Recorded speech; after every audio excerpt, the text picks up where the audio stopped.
Assalamualaikum, salam sejahtera. Saya Syafzan Johari dan ini Agenda Wani. Malam ini seperti biasa, setiap Sabtu kita akan cakap mengenai Prabajet 2015. Malam ini kita tumpu kepada jaringan industri dan pembangunan modal insan. Kalau kita cakap pasal modal insan, ada kajian-kajian terbaru yang ini oleh Manpower Staffing Services Malaysia Sdn Bhd yang menyatakan bahawa 6 daripada 10 graduan Malaysia ambil masa 6 bulan untuk dapat kerja, sementara 40% graduan ambil masa 6 bulan lagi, lebih 6 bulan untuk dapat kerja. Kerana dia juga meletakkan elemen-elemen seperti kurang keyakinan diri, kurang penguasaan bahasa Inggeris sebagai orang kata masalah-masalah yang membelenggu graduan-graduan tempatan kita. Dan ini kita akan bincangkan, cari jalan penyelesaiannya insya-Allah bersama dengan dua tetamu, Profesor Datuk Dr. Rohana Yusof, Timbalan Naib Chancellor High Awal Pelajar dan Alumni Universiti Melaya, dan juga Saudara Muhammad Imran Kunalan Abdullah, iaitu Pengarah Pembangunan Modal Insan Perbadanan Pembangunan Multimedia MDEX. Selamat datang ke studio. Okey, pertama sekali kalau kita cakap mengenai modal insan, kita bukan sahaja sekarang ni ada ijazah untuk cari kerja, tapi lebih kepada itu, kerana ijazah bukan menjanjikan pekerjaan. Dan pertama, kedua, apabila sekarang universiti seperti mana mewajibkan program keusahawanan, jadi elemen-elemen keusahawanan itu sudah pun diterapkan daripada awal. Tetapi kalau tidak mempunyai skill-skill yang tertentu dan juga skill-skill global contohnya, bagaimana nak berkembang? Jadi mungkin Profesor boleh ceritakan dulu sedikit. Ya, terima kasih Encik Khairul. Sebenarnya untuk pelajar kita memang menyiapkan mereka untuk dunia pekerjaan ataupun untuk mereka menjana pekerjaan menjadi seorang entrepreneur. So these are the two things universiti buat kita. Jadi untuk kita nak menyediakan mereka untuk dunia pekerjaan, kita kena tengok kepada kurikulum kita. Bagaimana kita bina mereka daripada kurikulum. Setiap education yang kita bagi kena ada elemen-elemen sebegini dalam kurikulum untuk kita membinakan pelajar kita yang boleh dapat kerja, boleh bila kita tengoklah they are the first choice for the employers. That should be the way we train our students. They are the first choice for the employers, and also dia boleh bawa diri dia untuk membuka pasaran kepada orang lain seperti dia sendiri menjadi entrepreneur. Jadi di universiti kita dalam kurikulum kita masukkan, terap dalam setiap faculty punya education kita masukkan, dan juga kita ada juga section co-curriculum. Di sana section co-curriculum kita ada kita wajibkan pelajar asas pembudayaan keusahawanan. Jadi di sana kita bina mereka supaya mereka boleh berfikir secara entrepreneur. It's having the entrepreneurial mind that is very important. Saya rasa bila you have an entrepreneurial mind, there's many things that you can do. Itu membuka jalan. Jadi kita, dan juga di universiti kita sediakan mereka platform seperti competition.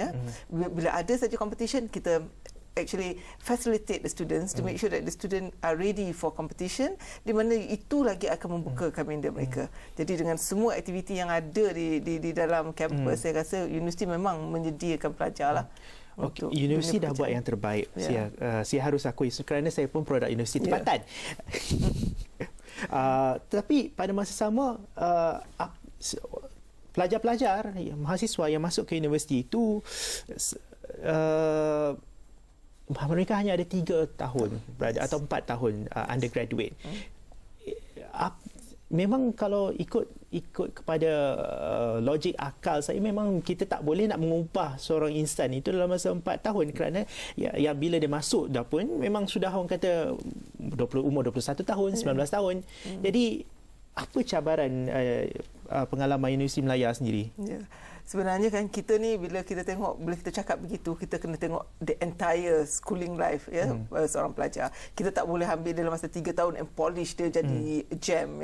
Kita boleh ambil daripada apa yang dihantar daripada sekolah lah. Jadi kadang ada juga kita ada masalah daripada sekolah, dia tak di-prepare dengan soft skills yang betul. Jadi kitalah yang kena buat itu semua. Jadi itu yang cabaran yang besar sekali Seperti satu ialah dia punya soft skills, communication skill.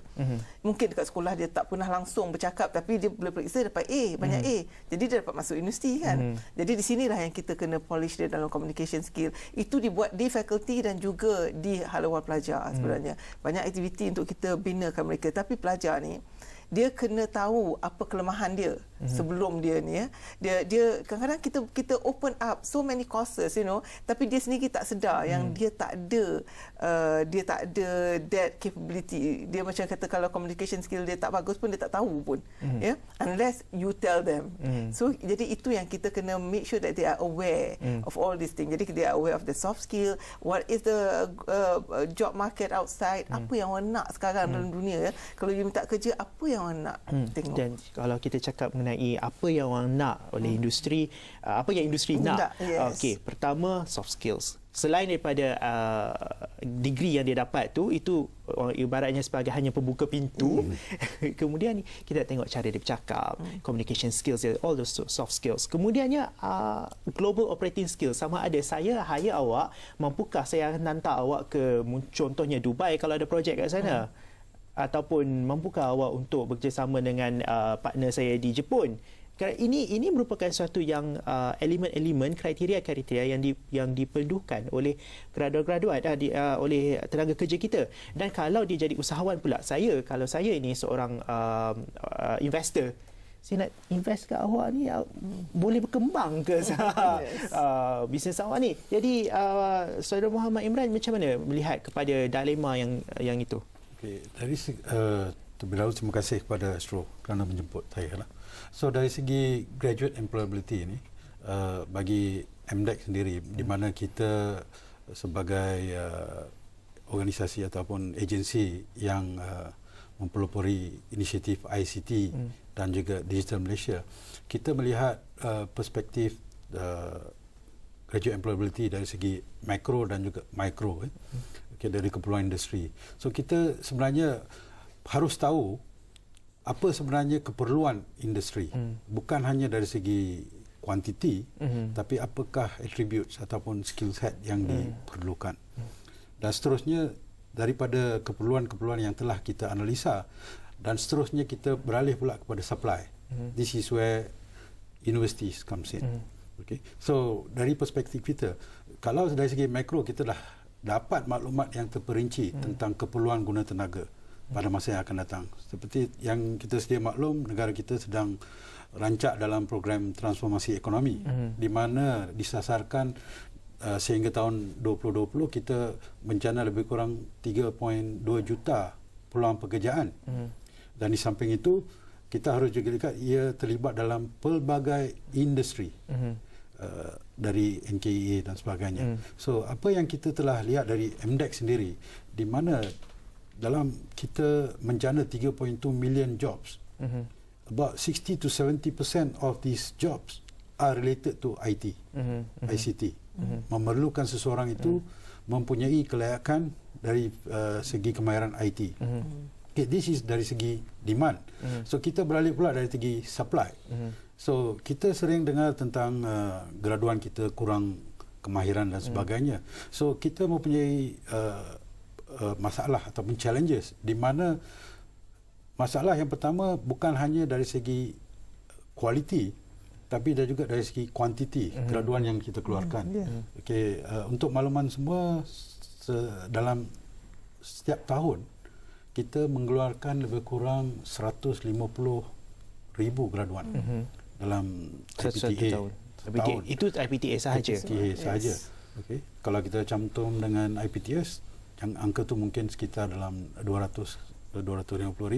Dan kita juga ada lebih kurang 40,000 ke 50,000 graduan Malaysia yang belajar dari luar negeri, yang balik ke tanah air. Tapi bila kita lihat maklumat daripada peluang pekerjaan dan juga cabaran yang dihadapi oleh majikan, rata-rata sering macam apa yang dikatakan oleh Manpower, tidak ada keseimbangan dari segi tawaran dan penawaran dan juga keperluan. There is always an issue about supply not enough. So the supply issue here is the quantity is not there. At the same time, we also have an issue about the bigger challenge about quality.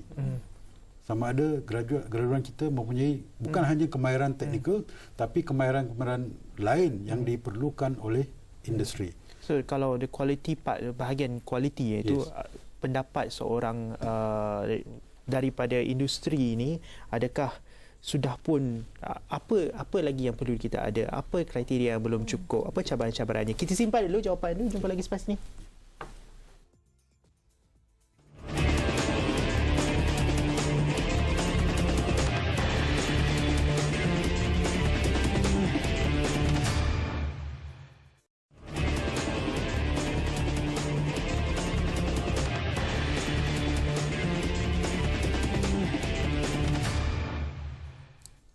Baiklah, bertemu lagi dalam agenda awal ini, dan Malaysia dianggarkan menghasilkan sekitar 200,000 orang graduan setiap tahun, tapi masih lagi berdepan masalah kualiti dan kuantiti.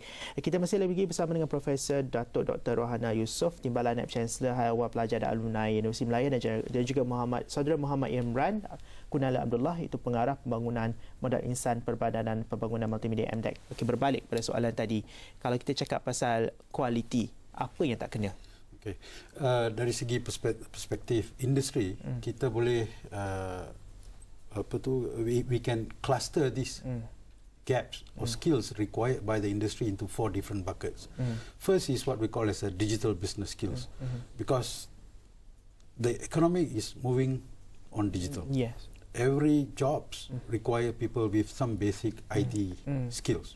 So the first thing is what we call as a digital business skills, okay, which talks about you being able to work virtually, because you can be working from wherever you are now. Yes. Because with the gadgets that you carry, you're not necessarily being reporting to work 8 hours. Betul. You can be sitting in Starbucks and still doing your work. Okay, so this is more on the digital business skills. The second is about thinking skills. So a lot of companies raise the issue about our graduates not being able To think. to articulate and think Yeah. in terms of looking at a problem and analyzing and coming up with a solution. So this is what we call as agile thinking skills. And the third component is about interpersonal communications. We are in a borderless world. Our connectivity is very good, where you are going to interact not only with the people in Malaysia but also with various other countries. So you must have a right communication skills. So obviously when we talk about communication skills, then first thing that comes to mind is about English language capability, the proficiency of our graduates on English communication. And the best thing is, the best news that we heard very recently is about when DPM announced that it's going to be a mandatory for university graduates to pass English. So that is a very right step, I would say, moving forward to ensure that our graduates have the right communication skills, because in a borderless world, English being the predominant business language skills, this is where the gaps are. And finally, we talk about, you mentioned about global operating skills. Being in a borderless world, the business transactions that are happening now is beyond Malaysian border.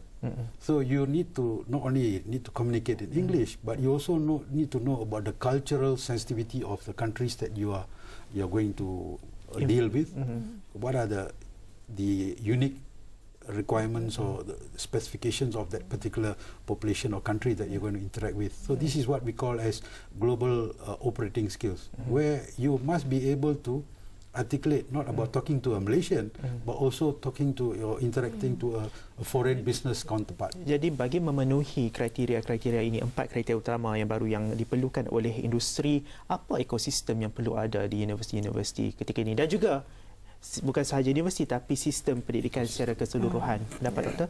Ya, saya rasa itulah kita memang sering dengar daripada industri, setiap kali kita ada career fair atau sebagainya, kita akan minta the feedback from the industry. What do they think of our student, what do they want? And kita dengar daripada Encik Imran tadi, there are a few things yang saya rasa IT sekarang ni is something yang our young generation, they are very IT savvy. So saya rasa lah kalau kita tengok pada pelajar universiti itu, kita kurang risau sebab dia IT savvy. Technology is around. I think setiap fakulti ada dia punya cara menggunakan teknologi yang betul. IT is okay. Dia punya communication skill. Itu yang satu yang kita rasa macam sometimes with all this technology, they talk on the Facebook. Lebih banyak on the Facebook daripada bercakap dengan kita. Jadi they need to talk to people. These are real people, and also they need to talk on the computer too. The other side. Jadi can I add on this about communicating using Facebook and all that? I think this is one big challenge, where this is it's an era where the Social kids media the dominates. kids are already a digital native. Everyone is on using all sort of device, Yeah. but the communication, the way you communicate is different. You know, your tendency to use an SMS, you know, in your communication, you're using all kind of terminologies which is very tech savvy, latest one, but this is not the right terminology in the business. So I think the students need to know that there is a difference between the business terminologies and the terms that you use, whether you use in your social Twitter and so forth, because a lot of short acronyms that you use, and you can't be using that similar things that you use in your communication, day-to-day communication at the business environment. So employers, as an employer, I think we have cases where even the sort of communication that the students use, they get carried away in their business email, in their CVs. You know, even a fundamental thing about your email address. You may have heard about horror stories where some of the person who looking for a job, they are not sensitive enough in terms of the name that they use in their email. Mesti ada Honey Bunny Flower Girl. So, of course, this is very personal, but for an industry, for a business, so these are minor things, but it means a lot for industri. Itu yang seperti yang Prof katakan tadi, banyak kebimbangan Prof di universiti kan, kerana orang ramai mengharapkan wonders dari universiti. Jadi ekosistem bagaimanakah yang perlu ada, dan mungkin kita boleh harapkan bajet 2015 melihat kepada masalah-masalah ini. Kita rehat dulu, jumpa lagi selepas ini.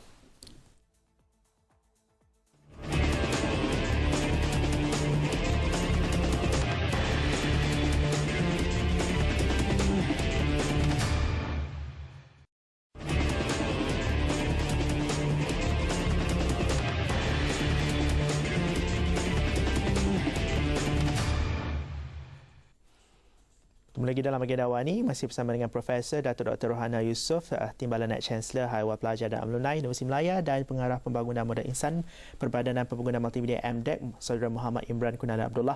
Prof dulu, Prof, bagaimana dalam kita bakal dibentangkan dengan bajet 2015, adakah mungkin bajet ini mampu untuk address isu-isu kebimbangan-kebimbangan yang Prof katakan tadi, seperti communication skills, apakah ekosistem yang Prof nak nampak yang berada bukan saja di universiti tapi kepada keseluruhan sistem pendidikan negara? Saya kira kalau kita cakap pasal universiti, saya rasa kita dalam universiti saya rasa kita sepatutnya ada linkage of industry and the university, nombor satu. Tapi kita juga dengan berharap sangat kalau kita dapat bantuan kewangan dalam memberi peluang kepada pelajar untuk seperti dia nak buka bisnes, ya. Kalau dia entrepreneur, dia want to start business, kita perlu beri mereka bantuan, startup dana, capital, startup and all that. Jadi itu kita perlu, dan juga dekat universiti kita buat a lot of research yang menjadikan inovasi. Jadi kalau seorang pelajar yang nak keluar pada universiti nak dapat kerja, kita nak yang boleh berfikir luar sikit, ya. Jadi kita nak mereka bagi ekosistem yang di mana mereka boleh berfikir luar pada kotak, dan mereka boleh fikir berinovasi, generate more research and more output. Jadi daripada itu kita tengok kepada universiti, tapi saya rasa semua ni mesti bermula daripada sekolah sebenarnya. Daripada sekolah kita dah buka minda mereka bila mereka belajar sains, ya. Science tu must touch the community, touch everything in their life. It must be part of their life. Not jadi, just on the books. No. Jadi itu yang kita kena terapkan dalam sekolah. Jadi bila dia kata science tu, dia tak rasa tu science, tapi that is science. That is what it should be. Dan sekiranya ada transformasi seperti itu, mampukah kita melahirkan graduan-graduan yang sehebat dengan graduan Harvard contohnya? Ya, insya-Allah. Saya rasa kita, we Malaysian, we are very capable, Kalau pergi keluar negara pun ramai pelajar Malaysia yang dapat award. We are very capable people. Tapi kadang-kadang the environment tu tidak menggalakkan pemikiran sebegitu, membuatkan kita tak boleh think out of the box. Ya, kita terlalu. Jadi saya rasa kalau dalam education system tu diberi peluang, bila diajar tu ajar untuk touch the every part of your life. Science as a life and things like that. Saya rasa pelajar akan ambil ni sebagai satu yang I'm moving forward, and dia akan tengok apa yang negara luar buat, dan dia bukan cuba untuk think bigger. Jadi itu yang saya rasa mereka mesti pandai berfikir. Itu yang number one yang we should do daripada darjah 1 sampai dia ke universiti, berfikir. Bila dia boleh berfikir, dia banyak benda yang kita boleh buat dengan pembelajaran ini. Saudara Imran? Pada pendapat saya, untuk mengatasi masalah graduate employability, I see it as a bigger agenda. It is not something that you can just focus on at the university level. It has to go through the entire education landscape, like what Prof has mentioned. It has to start from school level, primary school, secondary, once they are in the university, as well as people who are already even working. So from the industry perspective, of course, industry will expect students to be up and running from day one they come out from the university. But this is not an ideal scenario, because not everyone is the best student. And if you ask industry, everybody wants the best. Yes. So you still need to focus on the people who are not the tier 1. You have to look at the tier 2, tier 3 and so forth. So I see this as a bigger agenda. Of course, dalam bajet-bajet yang akan diumumkan nanti, in term of addressing the skills gap that exists, we wish to see budget allocated in term of upskilling of the students to suit the industry's demand. But then bigger than that is focusing on the root itself, where the education landscape.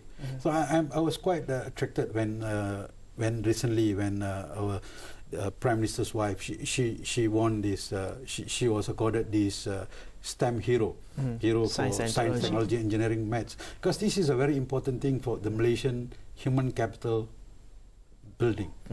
Because as a nation, it's not only about university, the entire ecosystem itself. So we have to start at the school, and I believe STEM is one of the means to address on a sustainable human capital development. So that's why within MDEC also, we have been initiating a lot of collaborative effort, not only on the skilling of graduates, but going down to the school level similarly. And just if you're permitted, I just want to inform that we and MDEC also have started launching our own STEM lab, which is going to give students from schools, parents to feel about science and technology, to encourage them to acquire the right skills. So I see the graduate employability is not about we allocate 10 million, 20 million to address right at the university. So it is about the entire budget that we allocate for the education system. Is the billions that we spend in the education. We know our government allocate a lot of money for the education itself, which is right. But we have to consolidate, look at what works, what don't work, and optimize the money that is allocated. Alright, thank you very much. Terima kasih banyak Saudara Muhammad Imran Kunala Abdullah, Pengarah Pembangunan Modal Insan Perbadanan Pembangunan Multimedia MDEC, juga Profesor Dr. Rohana Yusof, Timbalan Naib Chancellor Awal Pelajar dan Alumni Universiti Melaya. Dan cakap pasal Universiti Melaya, hari ini adanya Karnival Kejayaan dan Usahawanan Graduan K3G 2014 di kampus Universiti Melaya. Jadi saya nak ke sana nak tengok adakah saya boleh jumpa dengan graduan-graduan yang boleh bekerja kat Astro. Mungkin. Terima kasih banyak. Jumpa lagi dalam agenda awal ni, insyaAllah. Anda boleh menghubungi kami melalui media sosial juga. Sekian saja. Assalamualaikum. Selamat.